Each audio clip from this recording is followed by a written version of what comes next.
Matric का exam निकाल लें अच्छे से, वरना केले बेचोगे।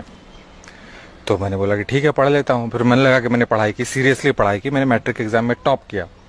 टॉप किया टॉप आपने? किया था मैंने। अच्छा। फिर पापा ने बोला कि नहीं, सिर्फ मैट्रिक का एग्जाम से काम नहीं चलेगा आपका, अब आपको 12th निकालना पड़ेगा, क्योंकि आज थोड़ा सा क्वालिफिकेशन अच्छी होनी ज़रूरी है। अगर आपने नहीं पढ़ाई किया ठीक से, 12th नहीं निकाला, तो फिर केले बेचने पड़ेंगे। तो मैंने 12th निकाला। 12th निकाल लिया तो उन्होंने बोला कि नहीं, अभी क्वालिफिकेशन जो है बढ़ गई है, प्रोफेशनल डिग्री लेना पड़ेगा आपको इंजीनियरिंग करनी पड़ेगी। अगर नहीं किया आपने तो केले बेचने पड़ेंगे। तो आपने इंजीनियरिंग की? तो मैंने इंजीनियरिंग की सर। उसके बाद फिर मेरे को पापा ने बोला कि नहीं नहीं, अभी मैनेजमेंट का दौर चल रहा है, एमबीए कर लो, एमबीए नहीं करोगे तो फिर केले बेचने पड़ेंगे। तो फिर मैंने एमबीए किया सर। और जब मैंने कर लिया एमबीए और इंजीनियरिंग, फिर मैं कंपनियों में गया नौकरी के लिए।